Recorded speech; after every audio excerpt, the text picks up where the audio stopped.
दोस्तों, आइए हम आपको आज राजस्व संहिता में एक संपूर्ण और एग्जॉस्टिव प्रोविजन के बारे में बताएं जो किसी भी जो अपने आप को खातेदार कहता है, अपने आप को भूस्वामी बताता है, टेनर होल्डर बताता है, उसके दावे के संबंध में उपबंध बताएंगे।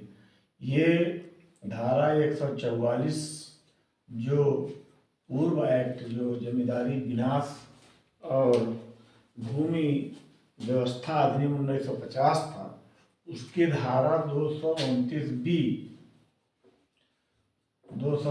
बी की भांति है, लेकिन इसमें थोड़ा परिवर्तन है, वो थोड़ा विस्तृत था। ये 60 है, एग्जॉस्टिव है, चूँकि ये कोड है, इसका विस्तार किया जाएगा। विस्तार से दिया नहीं गया है, बल्कि इसका इंटरप्रिटेशन और इसका विस्तार किया जा सकेगा। तो ये declaratory suit by tenure holder, यह धारा 144 के तहत किया जाता है और एसडीएम न्यायालय जो है वो सक्षम न्यायालय होता है। कौन लोग हैं जो ये दावा कर सकते हैं?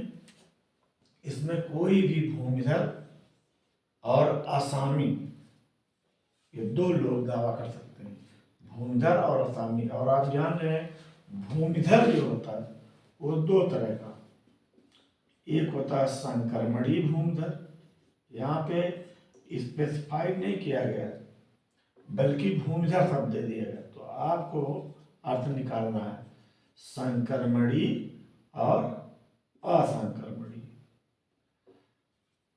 यानी अब कितने लोग हो गए? संक्रमणीय भूमिधर, असंक्रमणीय भूमिधर और आसामी।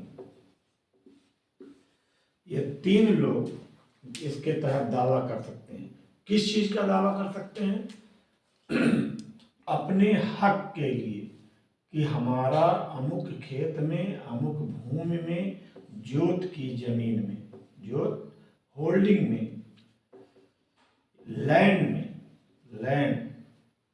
में हमारा हक है, हमारा स्वामित्व है, हमारा हक बन रहा है, टाइटल बनता है, और इसी चीज की घोषणा माननीय न्यायालय कर दे।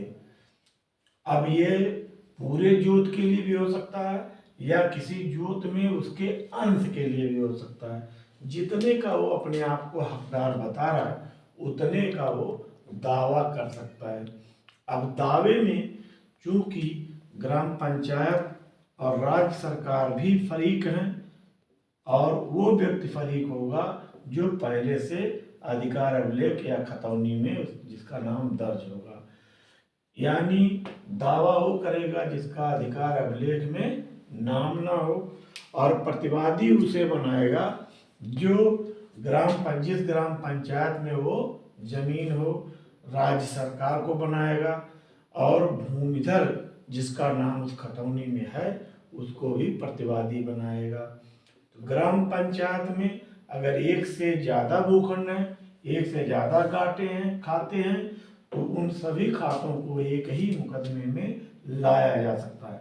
या फिर एक तहसील के अंदर कई गांव हैं, लेकिन उन सब का न्यायाधिकार जो है, न्यायालय क्षेत्राधिकार, जुडिशियल जो जुरिस्डिक्शन है, वो एक ही तहसील क्षेत्र में है, एक ही न्यायालय के अंदर है, तो सभी गांव का एक ही दावे में मुकदमा किया जा सकता है।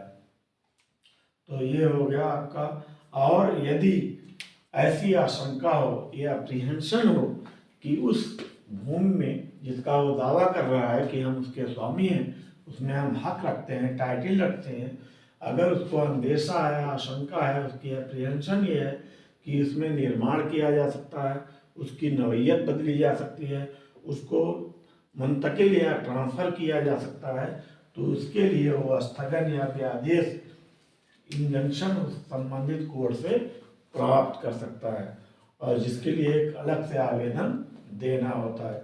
चूंकि ये दावा जिस तरह से सारवान अधिकार को स्थापित करने के लिए दीवानी दावे होते हैं, आदेश 7 और नियम 1 के तहत वही नियम और आदेश लगेगा इस पर भी। यानी आमतौर में इसको कहते हैं नंबरी दावा, जो आदेश 7 नियम 1 के अनुपालन पे यानी बात पत्र में जो इंग्रेडिएंट्स होते हैं उन सब को लगाया जाएगा। अब ये कब ये दावा किया जाएगा, यानी वो पोषणीय तब होगा जब उसकी लोकस यानी लोकस स्टैंडाई होगी। लोकस स्टैंडाई सुने जाने का अधिकार होगा और काज ऑफ एक्शन बन रहा हो, काज ऑफ एक्शन वाद का कारण बन रहा हो। विवाद का कारण और सुने जाने का अधिकार कैसे होता है? पहले तो ये है कि अभिलेख में अधिकार अभिलेख में उस व्यक्ति का नाम नहीं है जो दावा कर रहा है, और यदि उसका कब्जा है तो ठीक है, उपचार के लिए प्रेयर में अपने कब्जे की बात नहीं करेगा। लेकिन अगर कब्जा भी नहीं है तो साथ में अभिलेख में नाम दर्ज कराने की घोषणा और कब्जे के भी अंतोष वो लिख सकता है कि हमें अंतोष दिया जाए कब्जे का।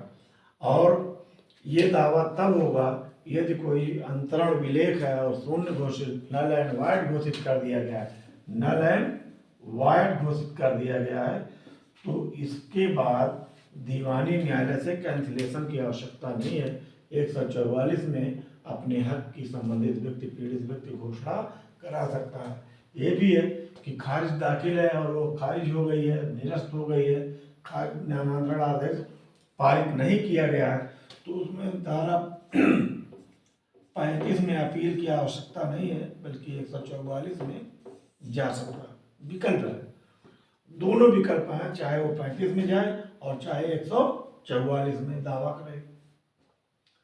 अब ये परेशानी उत्पन्न कैसे होती? संबंध बड़े जटिल होते हैं। सजरा खानदान जो होता है तो ये है हमारे पास ग्राउंड्स, और ग्राउंड्स के ऊपर हम डिक्लेरेटरी सूट दाखिल कर सकते हैं।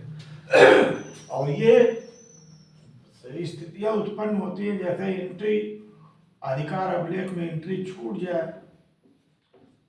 जाए और लंबे समय अवधि की हो, कई फसली वर्ष निपट जाए, तो जिसका नाम रहेगा वो अनावश्यक और अनजस्टिफाइड तरीके से डिसऑनेस्टली बेईमानी कर सकता है, बेईमानी से बेच सकता है। इस तरह से कॉम्प्लिकेटेड रिलेशंस हो सकते हैं। कॉम्प्लिकेटेड रिलेशन कभी कभी हो जाता है, जैसे बच्चा लिस्टिमेट है और इलिस्टिमेट है। खासतौर से रीमैरिज में और पॉलीगैमी बहुविवाह या पुनर्विवाह वाली स्थिति में संतानें जब होती हैं तो इसमें भी ये कंडीशन पैदा हो सकती है। सजरा खानदान पूरा कुनबा एक जगह है खानदान में और किसी का नाम नहीं दर्ज है या उसके अंश के मुताबिक नहीं दर्ज है, तो ऐसे मामलों में भी ये घोषणात्मक सूट दाखिल किया जा सकता है। हाँ, एक चीज है कि इस वाद को सूट के इस तरीके का इस्तेमाल विकल्प के तौर पर नहीं इस्तेमाल किया जाता, अल्टरनेटिव नहीं हो सकता है, अल्टरनेटिव नहीं होगा। किस चीज का? ट्रांसफर का, कि जो काम आपको रजिस्ट्री से, बैनामे से, दानपत्र से, वसीयत से कराना है, आप चालाकी से पैसा स्टाम्प बचाने के लिए आप ये दावे के माध्यम से सोच रहे हैं कि हमारे नाम प्रॉपर्टी हो जाए। अगर ये इरादा है तो आपकी भूल है और आप जो है इस उपबंध का लाभ नहीं उठा पाएंगे। इस उपबंध का लाभ उठाने के लिए अधिकार अभिलेख में नाम छूटा हो, नाम ना दर्ज हो, या इस तरह से कॉम्प्लिकेशन हो कि आपका नाम वहाँ छूट गया हो, रिश्तों का कॉम्प्लिकेशन। ये रहा एक अवशेषी धारा है, जो भी कहीं त्रुटियां हैं यहाँ पे दुरुस्त की जा सकती है, जो भी कुछ छूटा है यहाँ पे घोषित किया जा सकता है और घोषणा की अमल दरामद कराई जा सकती है। ये रहा धारा 144 डिक्लेरेटरी सूट। अगली बार एक नए टॉपिक के साथ। Thank you.